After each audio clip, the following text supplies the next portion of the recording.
A lovely Friday afternoon to you, and thanks for joining us on Nationwide, that time when we bring you the news from across the country. I am Isaac Nkuma. The House of Representatives Committee on the Federal Capital Territory has condemned what it described as multiple taxation in the FCT.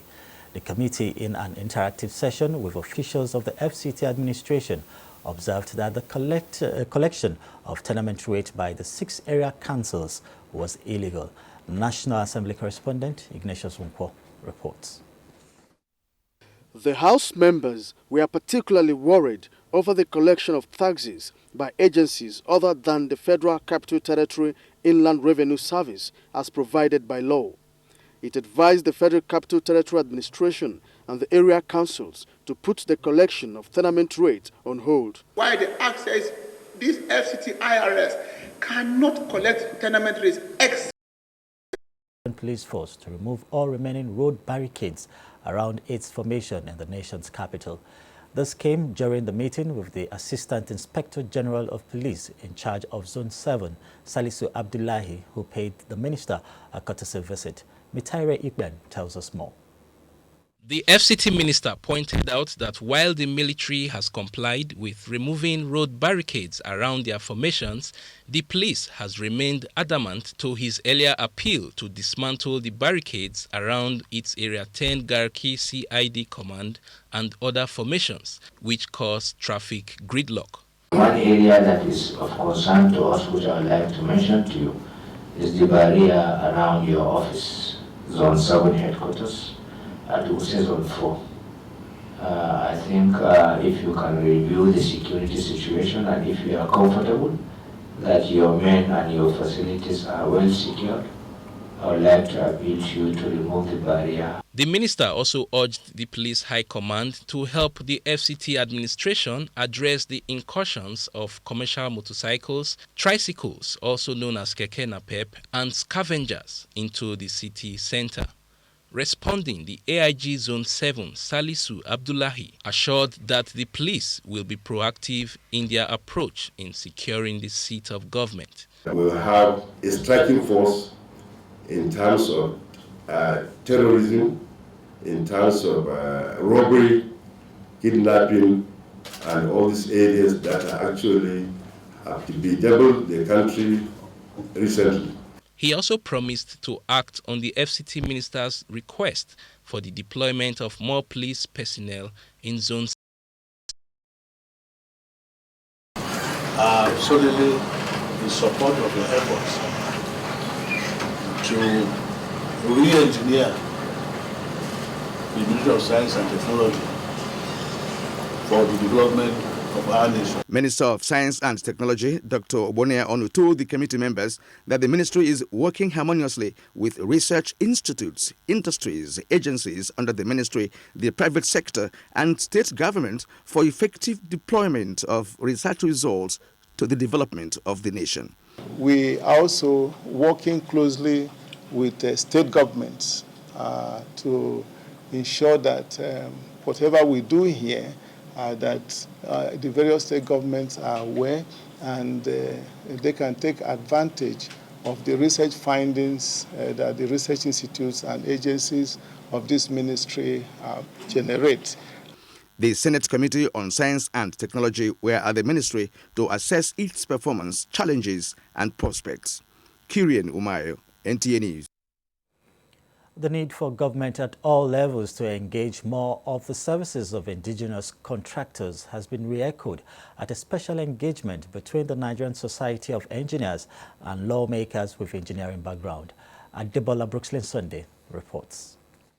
By releasing funds. The release of funds by the federal government to mobilize contractors back to sites. The president, Nigerian Society of Engineers, Otis Anyeji, says it's a welcome development. But he, however, wants indigenous contractors to be given more contracts to help in strengthening the nation's economy.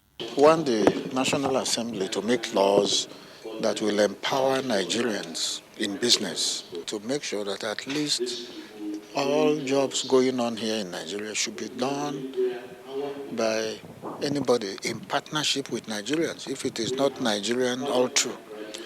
And that partnership should be at least about 50%. This expands the horizon for employment for Nigerian engineers. Two is that it has a level of retainership to what is generated by local contractors to be retained here. The need for the creation of a chartered Nigerian Society of Engineers was also deliberated upon. The federal government has been advised to pay more attention to building infrastructure that will help boost agricultural activities. This, a United Kingdom-based agro-expert, Patricia Obichukwu, says will help Nigeria's agro products meet global standard and boost demand. Doindia reports. Poor irrigation methods, poor chemical preservation of seeds, harvesting procedures and packaging, as well as traceability are some of the factors responsible for the non-attainment of the global good agricultural procedures for the exportation of Nigerian agricultural products. This is why stakeholders from various states of the Federation converge on Lagos to chart a way forward. Nigeria has been blanketed for brown beans. If we have a good system, what we are building right now, it won't happen. A United Kingdom-based management consultant, Patricia Obichukwu, says for Nigeria to pass the global risk assessment of social practice on agro-allied products, necessary infrastructure and relevant training must be in place for the farmers. We will support Nigeria to set interpretation guidelines so that eventually Nigeria can have its own gap, which will be benchmarked with global gap. Some of the participants speak. Our eyes will be open, and so if we want to go into this international market, we need to meet other standards. The demand is so high that even us small-scale exporters cannot even meet up. The attainment of the Global Good Agricultural Practice certification, according to the facilitator, will further open up the Nigerian export industry and boost foreign income earnings in Lagos. Doing Dia NT News. A book that seeks to galvanize a discourse on the Biafra-Nigeria civil war with a view to providing revenge to victims on both sides has been presented to the public in Lagos. The book, titled How and Why the Yoruba Fought and Lost the Biafra-Nigeria Civil War, is written by a seasoned author and journalist, Jumanze Ego Aloes. John Ojukwu reports. How and Why the Yoruba Fought and Lost the Biafra-Nigeria Civil War is an adventure into the Nigerian history through facts and the neglected chronology of events and their meanings. The author Jumanze Ego Aloes said he was inspired to delve into this important aspect of Nigeria's history in order to provide a platform for Nigerians to re-evaluate modern history as well as National Orthopedic Hospital Igbobi has resolved to build a world-class research and information communication technology center for its nursing department. The head of the nursing department, Mrs. Veronica Oladunjoye, said this at the opening ceremony of the 2016 Nurses Week in Lagos. Thomas Ogbetere tells us more. The research center, according to the head of nursing department of the National Orthopedic Hospital, organization known as the Africa Support and Empowerment Initiative, AFRISAI, has denied allegations of franchise infringement leveled against it by the Bring Back Our Girls group. A statement jointly signed by the organization's president, Hadiza Buhari Bello, daughter of President Muhammadu Buhari, and the secretary, Don Uche, says AFRISAI is a responsible body that would never engage in illegal activities such as stealing someone else's franchise. The statement adds that while the Bring Back Our Girls groups biannual conference of the Nigerian Oral Literature Association in Abuja, Tessie Justin Bisong has details. As efforts intensify towards diversifying the nation's economy, the tourism sector through traditional festivals, historical sites and monuments, traditional sports, as well as artifacts,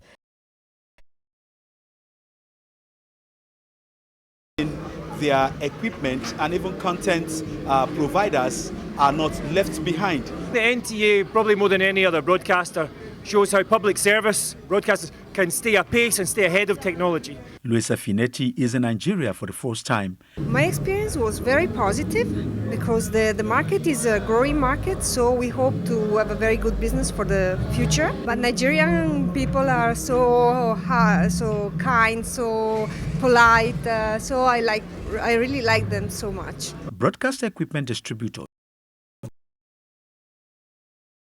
is the contribution of some governors and personalities to the growth of the sector.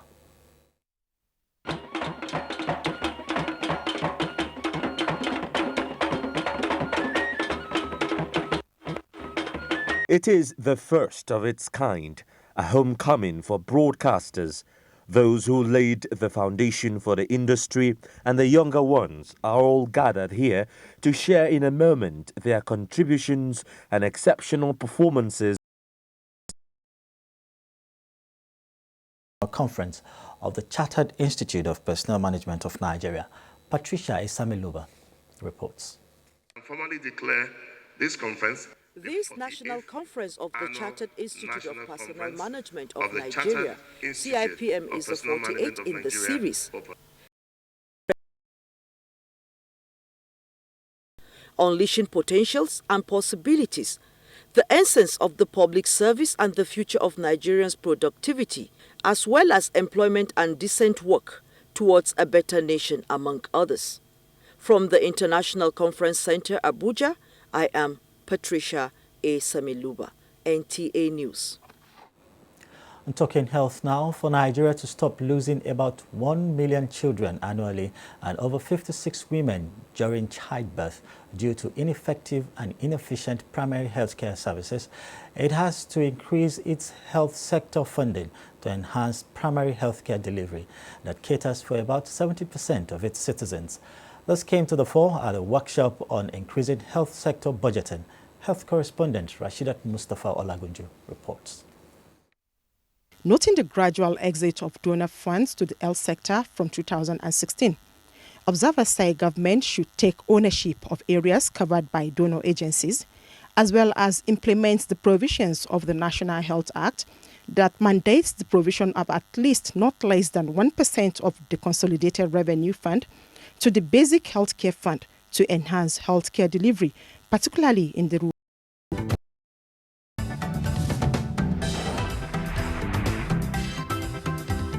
And this.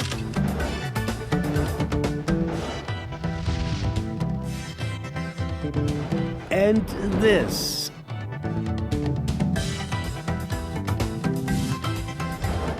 Help reclaim our Commonwealth. Lend your support to the fight against corruption for a better Nigeria. Who are you and what is your predicament? Please, I'm looking for Candy. Who is living here?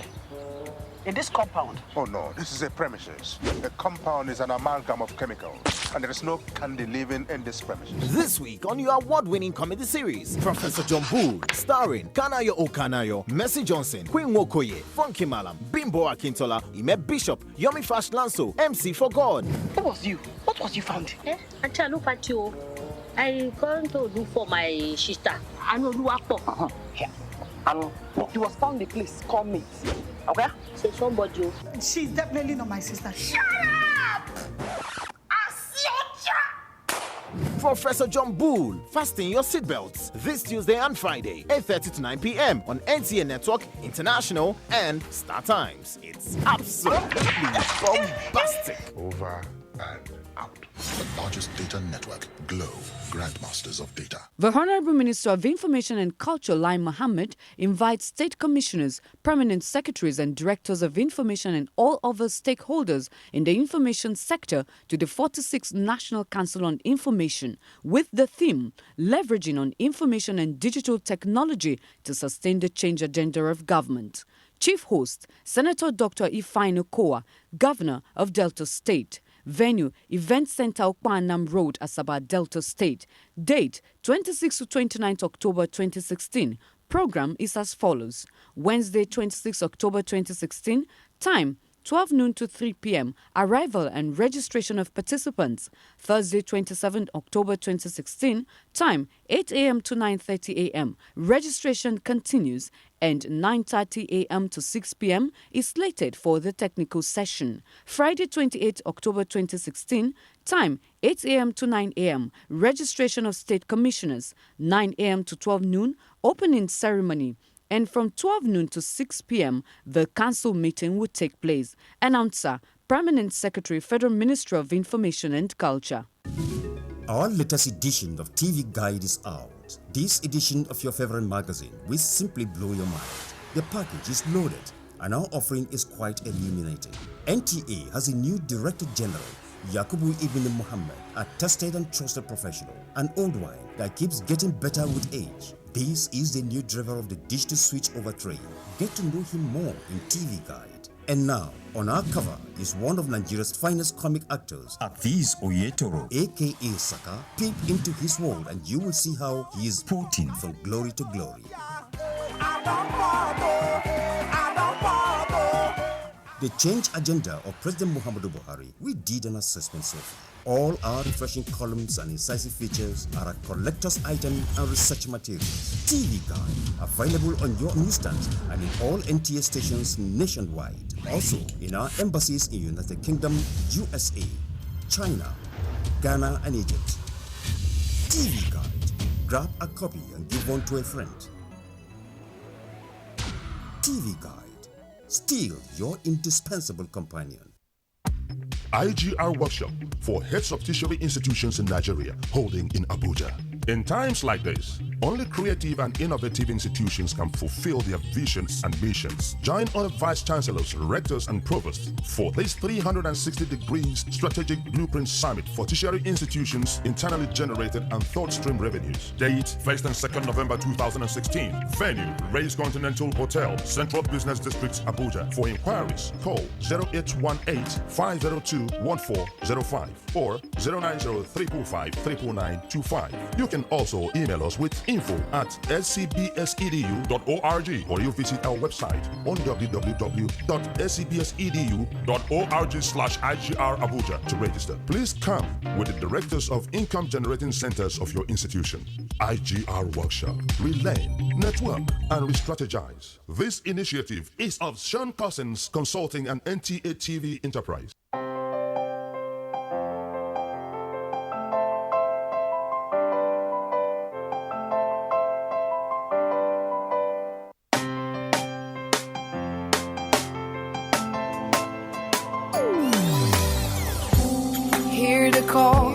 Call of change, stand up, Nigeria. Change is here and it's going to stay. Change begins with you. Oh yeah, make we go. Go to so let the change begin from within. Look at you, Ogerola. Change begins with you and me. Change begins with me. Change begins with me.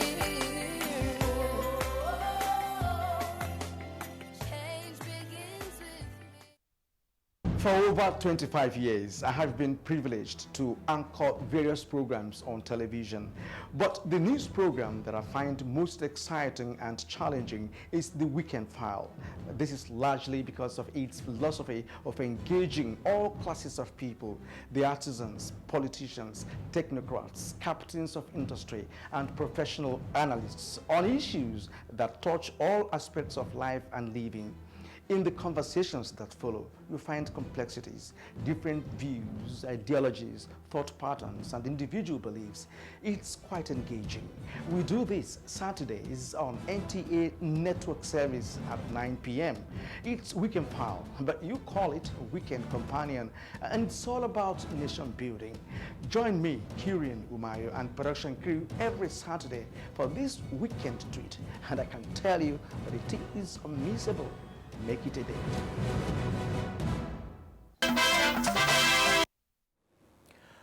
Welcome back. Governor Ugwai inspects ongoing road rehabilitation in the state. Ngozi in our Enugu Network Center has details of this and more. Hello, Ngozi. It seems purple is the color for us today. Thank you, Kuma Isaac, and welcome to Enugu Network Center. Enugu State Governor Ifeanyi Ugwuanyi has charged contractors handling various road construction and rehabilitation projects in the state to ensure high quality and timely completion of the projects. The governor was speaking during the inspection of the ongoing road rehabilitation along Enugu-Oji River, Ugwuoba, Onitsha Old Road axis. Ijeoma Ugwueke has the details. For some time now, traveling along Enugu-Oji River, Ugwuoba, Old Road has been a nightmare due to the failed portions of the federal road. The governor, represented by the deputy governor during the inspection, said the state government decided to rehabilitate the road to curb the adverse effects on the state's socio-economic fortune and ease movement of goods and services along that axis. The governor described the road as an important gateway into the southeast. I am asking, as I said earlier, if there is anything we can do to finish the project by December, so that our brothers and sisters who are coming in for Christmas will also enjoy it. So we need the road. The State Commissioner for Works and Infrastructure and the contractor handling the projects urged the people to monitor the projects in their areas and inform government of any shortcomings observed. They, however, commended the governor's enthusiasm to transform the state. In Enugu, Ijeoma Ugwueke, NTA News. To win the war against crime, there must be a synergy between the public and security agencies in the country. The Assistant Inspector General of Police, Zone 6 Calabar, Abubakar Marafa, said this when he paid a courtesy visit on Ebonyi State Governor David Umahi as part of his one-day working visit to the state. Shinaza John has more. AIG Abubakar Marafa commended Ebonyi State Government for purchasing communication gadgets and installing street lights at the command headquarters. For effective policing, also solicited intelligence gathering from the public through police emergency lines. We need cooperation, we need energy, we need assistance, we need information from members of the body. Without it, we cannot achieve our end. Governor David Umahi, who was honored for supporting the police, condemned the indiscriminate manner which police sometimes conduct arrests, adding that due process should be observed. Our system is such that when you write a petition, nobody asks you to substantiate the petition with some evidences. People will go ahead to, arrest people. In an interactive section with officers and men of the command, the AIG emphasized on good conduct, non-mounting of roadblocks, and collection of money for bail, adding that with the introduction of marine police, high rates of crime at the riverine areas in the state will be reduced. The State Police Commissioner, Peace Ibekwe Abdallah, while highlighting some achievements of the command, said inadequate barracks, office accommodation, and absence of riot equipment remains the constraints of the command. In Abakaliki, Chinasa John, NTA News. The Economic and Financial Crimes Commission has advised members of the public to resist the temptation of investing in makeshift financial institutions known as wonder banks to avoid losing their investments. The zonal head, EFCC Southeast, Johnson Babalola, gave the advice when he briefed journalists on the recent arrests and investigations made by the commission in the zone. Chinyere Okoye reports. The zonal head of operations, EFCC Southeast, said the commission in the zone has recovered over 244 million naira, 955,000 US dollars, 10,000 euros, and over 3,000 Chinese currency. He said some of these cases have been concluded and over 130,000 US dollars forfeited and paid into the coffers of the federal government. Mr. Babalola announced that the commission is currently investigating some cases of fraud involving individuals operating wonder banks, including Chief Patrick Nwokike of Let's Partner With You and Joshua Mora of Forex Services, whose financial activities have led to loss of huge investments by unsuspecting depositors. We should not be greedy, we should not looking for merited gain from non-existing business proposals, but this is where the problem comes from. He added that measures are on to track down more persons involved in political fraud, while confirming the arrest of 2 commissioners and another appointee of the Enugu State government and their subsequent detention by the commission. Mr. Babalola said the EFCC will continue to arrest and prosecute persons who engage in fraudulent activities. In Enugu, Chinyerokoye, NTA News. That's all from here. It's back to Isaac for a continuation of Nationwide. Many thanks, Ngozi. The Joint Health Sector Unions, JOHESU, has condemned what it describes as forceful reinstatement of Dr. Angela Owakem as the Managing Director of the Federal Medical Center Owerri by the Federal Ministry of Health. The grouse of JOHESU revolves around the fact that Dr. Owakem was reinstated despite facing a 17-count charge at the State High Court, Owerri. Health correspondent Rabi Abdallah was at a news conference held by the union. It was at this media briefing held on the 16th of December 2015 that the Minister of Health, Professor Isaac Adewole, announced the shutdown of the Federal Medical Center, Owerri. The crisis that has rocked the hospital is between the medical director, Dr. Angela Owakem, and some staff of the hospital following allegations of corruption, high-handedness and fraud. The crisis led to the suspension of the medical director and the subsequent shutdown of the hospital, while an interim committee was constituted to oversee the hospital for a period of time. The Federal Ministry of Health, however, reinstated the medical director of the hospital 2 days ago, an action members of JOHESU are kicking against. It is our view that the best thing to do in the circumstance and in line with zero tolerance stance of the present government is to interdict or suspend Dr. Angela Owakem, Dr. Mrs. Angela Owakem, and allow her have a day in court to prove her innocence or otherwise. The union is of the view that Dr. Owakem's reinstatement is aimed at enabling her destroy evidence that could be used against her in court.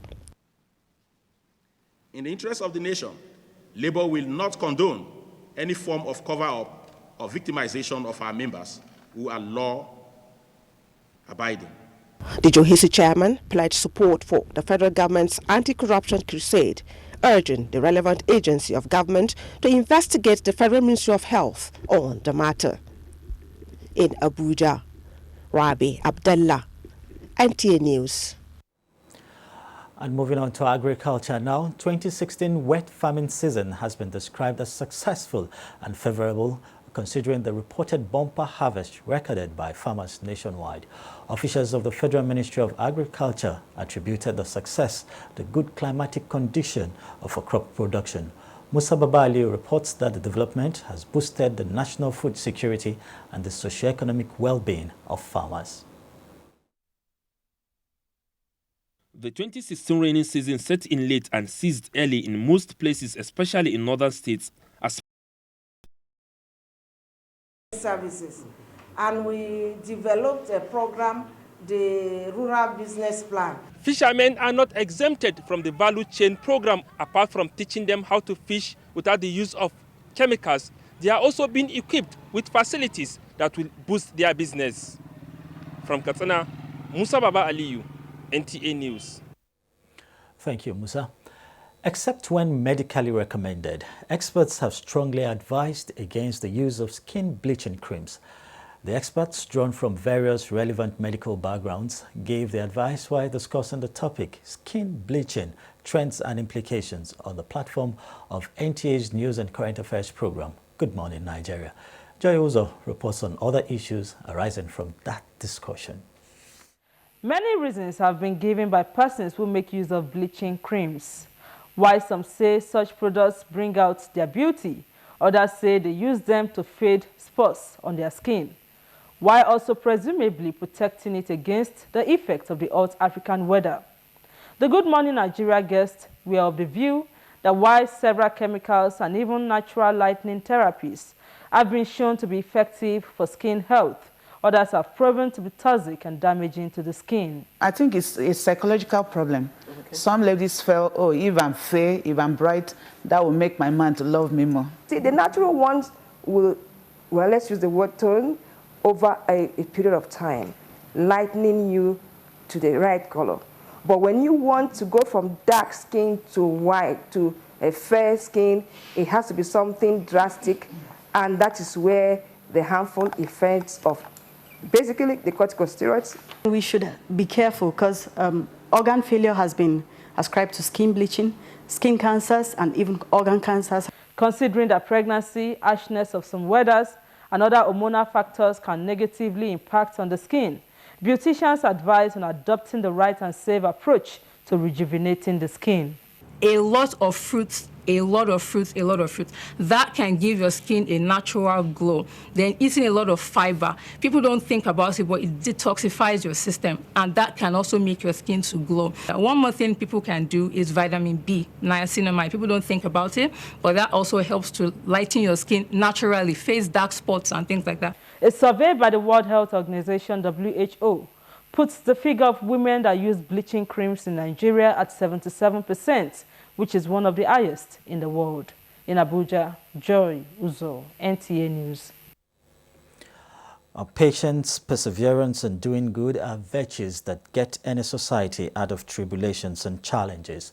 This is the thrust of the sermon at today's Jumat prayers delivered by Imam of Area 8 Jumat Mosque, Garki, Abuja, Ustaz Ilyasu Abdul Mumin. Abdullahi Musa Suleja reports. For quite some time now, Nigerians have been complaining of harsh economic conditions. This, Imam Abdul Mumin said, hard time is not new in the history of Islam. He said, while it is incumbent on those in a position of authority to continue to look for ways to ameliorate the situation, Allah has mentioned in the Holy Quran that the society will be put on trials and challenges, but patience, which is rewarding, will see the society out of the ooze. In terms of trial in general, Allah subhanahu wa ta'ala has coined the similitude in the Holy Quran that He shall test you with hunger, with fear, with death, and the reduction in terms of fruit and food in general. And lastly, He said, if He tests you with all those things, you should be patient, and those that are patient, the paradise, Al-Jannah, is their abode. So Allah give us zeal and the faith to be patient in any trial. Some worshippers also spoke. Imam made reference to the previous trials, which is economic hardship. So Imam drew our attention to the fact that this is equally a trial which, with patience, inshallah, at the end of the day, we will all emerge victorious. The khutbah is quite apt at this point in time that we're facing in this country. So it's a duty upon us as Muslims to continue to be patient, and with patience, certainly the end, that's green light at the end of the tunnel. The Imam also urged Muslims to always do good to surpass their bad deeds. In Abuja, Abdullahi Musa Suleja, NTA News. The African risk capacity is aiming to reach a total of 30 countries with corresponding insurance coverage of $1.5 to $2 billion by 2020 as relief for drought, flood, and cyclone, benefiting over 150 million persons in Africa. This informed discussions at the initiation workshop for Nigeria held in Abuja. Olajide Bello reports. The workshop is coming on the heels of the African Union Ministers of Finance recommendation in 2010 to explore the possibility of establishing a continental disaster risk pool. Director General, National Emergency Management Agency, Ibrahim Sani Sidi represented, and the Deputy Director, International Eco Relations, Ministry of Finance, described the workshop as the right course for Nigeria to implement its disaster risk financing policy and strategy for weather phenomena. When you become a member of the African risk capacity, you pay premium for either drought or flood. And then when you are affected by any of this, you are paid compensation. National policy on climate change. A national contingency plan a national disaster management framework. Representative of the Director General African Risk Capacity, Ehoswei Yahe, enunciated what Nigeria stands to gain once it becomes a premium-paying member. In terms of what the government stands to gain, it's an AU institution, so it's an institution that is mandated to work on behalf of the governments, including Nigeria, and the needs of the Nigerian government. For us, that translates into working with the governments and the various ministries and departments to build a better understanding of disaster risk management and specifically disaster risk financing. Subsequently, 32 signatories endorsed the agreement establishing the African Risk Capacity, with Nigeria signing the ARC agreement in December 2014. In Abuja, Olajide Bello, NTA News. 37 female undergraduates of various Nigeria tertiary institutions and 12 orphanages have received scholarship and financial support from the Nigerian Women Association of Georgia, NWAG, at its 14th annual award ceremony held in Abuja. Ogechi Paul has details. Having satisfied the association's conditions for the scholarship, the female students drawn from the 36 states and the FCT received 75,000 naira each. 37 ladies from all states in Nigeria, and we have 12 orphanage homes. It's an inspiration. I listen to most of the things people say, fighting to put back tears in my eyes because I was really touched. And I pray God will give me the ability to use the money for something good. They're really making female child have that privilege of having a wonderful life.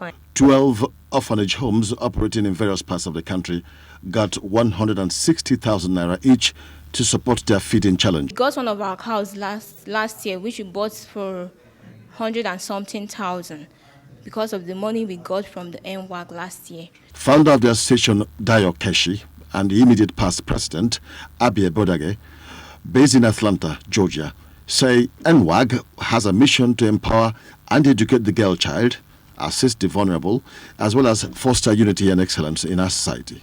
Some of these orphanages, once there is a cut in their income, it affects the food for the children. So actually we are specific, to say, feed the children well. A regular family in Nigeria, they will rather educate the male child than the female child.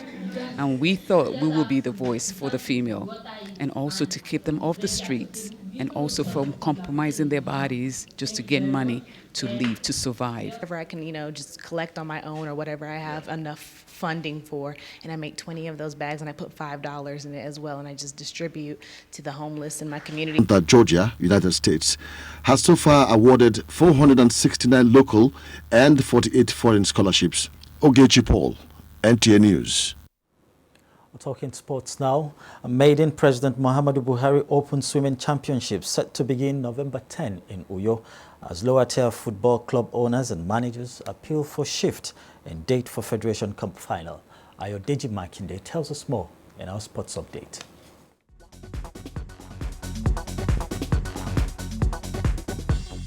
The forthcoming maiden President Muhammadu Buhari Open Swimming Championship, which is billed to kick off in Uyo, Akwa Ibom State, November 10, has been described as an avenue to further promote national unity through sports. This was the submission of stakeholders in Abuja Thursday at the presentation of the trophies for the competition to the Minister of Youth and Sports Development, Solomon Dalun, who was represented by the Permanent Secretary of the Ministry, Chinyaka Oha. An appeal has been made to the Nigeria Football Federation to shift the finals of the Federation Cup by 1 week to enable the completion of all league matches for the season. Chairman of Club Owners and Managers Committee, who made the appeal in Abuja Thursday, also noted that the absence of properly constituted boards for the 3 leagues affected the quality of the 2015-2016 Football League season. The chairman called on the NFF to, as matter of urgency, constitute or have election conducted into the boards of the 3 leagues. Jose Mourinho returns to Stamford Bridge to face his former club as Chelsea host Manchester United Sunday in Week 9 of the English Premier League, and Southampton travel to Manchester City. Meanwhile, the Arsenal vs Middlesbrough match will be transmitted live on the NTA Saturday at 2:30 p.m. Defending champions Leicester City are at home against visiting Crystal Palace. With sports updates, Ayodeji Makinde, NTA News. Thousands of sympathizers have paid their last respects to Reverend Father Willie Ojukwu in a mass celebrated by Catholic Archbishop of Abuja, John Cardinal Onayeka. Talate Zurike reports. The late vibrant Reverend Father Willie Ojukwu, who made his mark in the Lord's vineyard, especially in the Federal Capital Territory, answered the call of the Lord on the 15th of October at Jebodi's monastery. A wake-keep kick-started activities to celebrate the life and times of the widely read Reverend and author who, until his death, was the parish priest of Holy Cross, Gwarimpa. He was a developer, both spiritual and physical. He left great legacy of service to humanity, particularly his Marian soup kitchen in Gwagwalada. And also the boldness of saying it as it is. Surely Ojukwu was gifted and he made good use of his gift. He was a great instrument in the hands of God. The next leg, a Requiem Mass.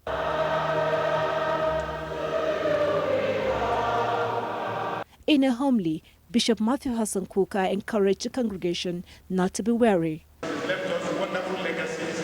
We pray that God grant him eternal grace. For the family, God is in control. He lived for others and died for others. He always says his mind, especially when speaking for the poor and downtrodden. A man who believes in teamwork, a go-getter. He was a great man of interfaith who believed in good interaction between